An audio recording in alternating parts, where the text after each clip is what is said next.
Surat crime બ્રાન્ચને મોટી સફળતા મળી છે। ઉત્તર પ્રદેશના જોનપુરની કુખ્યાત શોલે ગેંગનો 2.5 લાખ રૂપિયાનો ઇનામી બદમાશ શોલેસિંગ ઉર્ફે આનંદસિંહ ઠાકુર સુરત ક્રાઇમ બ્રાન્ચના હાથે ઝડપાયો છે। આરોપી સામે ખંડણી, હત્યાના પ્રયાસ અને ફાયરિંગ જેવા ગંભીર ગુનાઓ નોંધાયેલા છે। પોલીસ દ્વારા આરોપી પાસેથી 2 દેશી પિસ્તોલ અને 6 જીવતા કાર્ટ્રીજ પણ જપ્ત કરવામાં આવ્યા છે।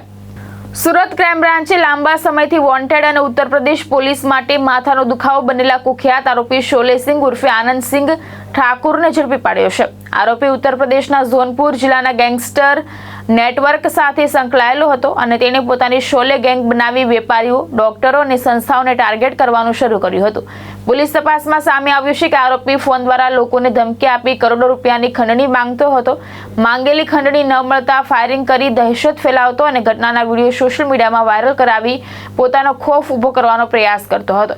આરોપીએ ઉત્તર પ્રદેશમાં આવેલી સેન્ટ ઝેવિયર સ્કૂલના પ્રિન્સિપાલ પાસે 1 કરોડ રૂપિયાની ખંડણી માંગી હતી। ખંડણી ન મળતા સ્કૂલ ઉપર ફાયરિંગ કરાયું હોવાનું પણ પોલીસ તપાસમાં સામે આવ્યું છે। આ સિવાય બક્સા વિસ્તારમાં એક બંગાળી ડોક્ટર પાસે 50 લાખ રૂપિયાની ખંડણી માંગવામાં આવી હતી અને બાદમાં 5 રાઉન્ડ ફાયરિંગ કરી ગંભીર ઈજા પહોંચાડાઈ હતી।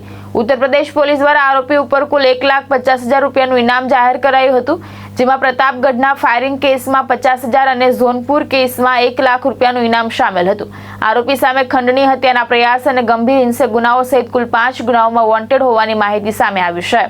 સુરત શહેર પોલીસ કમિશનર અનુપમસિંહ ગેહલોત સાહેબના માર્ગદર્શન હેઠળ સમગ્ર સુરતમાં ગેરકાયદેસર જે પણ પ્રવૃત્તિ કરતા હોય તમામ ઇસમો ઉપર વોચ રાખવામાં આવી રહી છે અને ક્રાઇમ બ્રાન્ચની જે એન્ટી ઓર્ગેનાઇઝ સ્ક્વોડ છે એના પોલીસ ઇન્સ્પેક્ટર, સબ ઇન્સ્પેક્ટરને એક ચોક્કસ બાતમી એ હકીકત આધારે એક આરોપી જેનું નામ આનંદસિંહ ઉર્ફે શોલેસિંહ ઉર્ફે સચિનસિંહ અશોકસિંહ ઠાકુર, આ વ્યક્તિ પોતે જોનપુરનો છે, એની ધરપકડ કરવામાં આવી છે। આનંદસિંહના કબજામાંથી 2 પિસ્ટલ અને 6 જીવતા રાઉન્ડ મળેલા છે।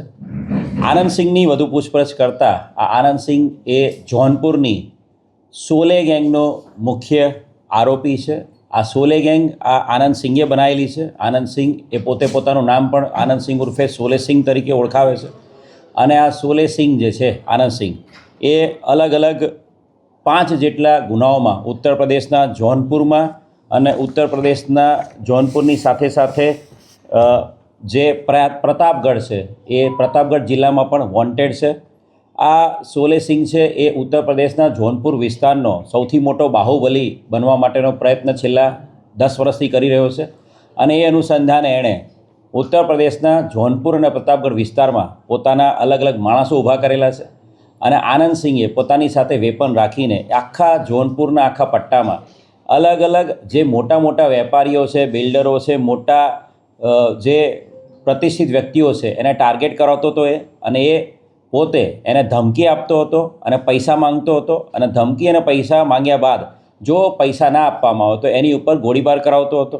ઉત્તર પ્રદેશના પ્રતાપગઢમાં એણે પોતે એ જે એના મિત્ર છે નીતેશ તિવારી, એના ભાઈ પર જ્યારે હુમલો થયો હતો ત્યારે 2025માં એણે પોતે સોનુ ઉપાધ્યાયની ઉપર ફાયરિંગ કરાવ્યું હતું અને એની પર 3 રાઉન્ડ ફાયર કરેલા હતા।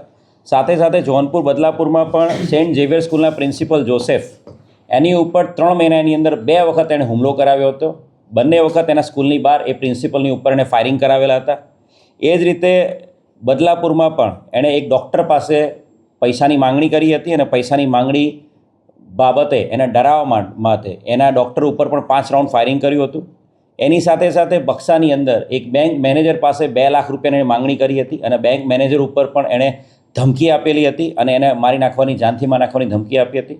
કુલ 5 જેટલા ગુનાઓમાં, જેમાંથી 4 અટેમ્પ્ટ ટુ મર્ડર છે અને 1 ધમકીનો ગુનો છે, એવા 5 જેટલા ગુનાઓમાં છેલ્લા લાંબા સમયથી આનંદસિંહ ઉર્ફે શોલેસિંહ, જે શોલે ગેંગનો મુખ્ય સૂત્રધાર છે, એ વોન્ટેડ હતો અને એને પકડવા માટે અત્યાર સુધીમાં ઉત્તર પ્રદેશની પોલીસ પણ સુરતમાં 2-3 વખત મહેનત કરી ચૂકેલી છે, પરંતુ છેલ્લા ઘણા સમયથી ડીસીપી ક્રાઇમ બ્રાન્ચ રોઝિયા સાહેબના માર્ગદર્શન હેઠળ સમગ્ર ક્રાઇમ બ્રાન્ચની ટીમ આની અંદર એક્ટિવ હતી અને ચોક્કસ ટેકનિકલ ઇન્ટેલિજન્સ અને હ્યુમન ઇન્ટેલિજન્સ આધારે પલસાણા ખાતેથી આરોપીને પકડી પાડવામાં આવ્યો છે। આરોપીના ગુનાહિત ઇતિહાસની વાત કરીએ તો આરોપી વિરુદ્ધમાં 2018માં મર્ડરનો પણ એક ગુનો દાખલ થયેલો છે અને એની સાથે સાથે એની વિરુદ્ધમાં આર્મ્સ એક્ટના ગુનાઓ પણ ત્યાં જોનપુર અને બક્સામાં દાખલ થયેલા છે।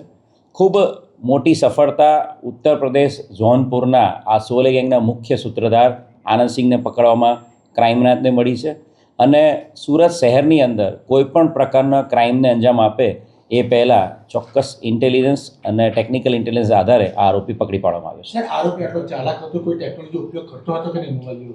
અત્યાર સુધીમાં જેની પ્રાથમિક પૂછપરછ કરી છે એ પ્રમાણે આરોપી જ્યાં જ્યાં રોકાતો હતો ત્યાં પોતાનો ફોન હંમેશા બંધ રાખતો હતો અને ત્યાંથી 50થી 100 કિલોમીટર દૂર જઈને જ્યાં એણે જોનપુર અને પ્રતાપગઢમાં પણ જે ધમકીના અને ફાયરિંગના ગુનાઓ થયેલા છે એ ધમકીઓ આપવા માટે બી એ પોતાના ઘરના વિસ્તારથી 100 કિલોમીટર દૂર જઈને ફોન સ્વિચ ઓન કરીને ત્યાંથી એ સિમ કાર્ડ નવું યુઝ કરીને ફોનથી ધમકી આપતો હતો.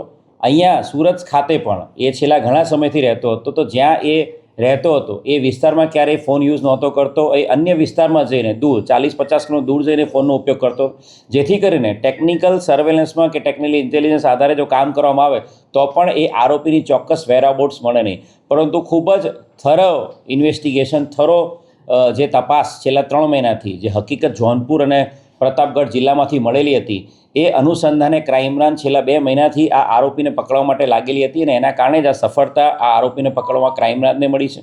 વધુ વાત કરું તો આ જે આરોપી છે આનંદસિંહ જોનપુર એટલો મોટો સાતીર અપરાધી છે કે વારાણસીની અંદર આ આરોપીને પકડી પાડવા માટે 1 લાખ રૂપિયાનું ઇનામ ડિક્લેર કરવામાં આવ્યું છે અને પ્રયાગરાજના આઈજી સાહેબે પ્રયાગરાજ રેન્જમાં પણ આ આરોપીને પકડવા માટે 50,000 રૂપિયાનું ઇનામ ડિક્લેર કરવામાં આવ્યું છે. કુલ મળીને 1.5 લાખ રૂપિયાનો જે ઇનામી આરોપી છે એને પકડી પાડવામાં ક્રાઇમ બ્રાન્ચને સફળતા મળી છે. આરોપી જેના પર ફાયરિંગ ભાવેશ ઉપાધ્યાય, દ્રષ્ટિકોણ ન્યૂઝ, સુરત.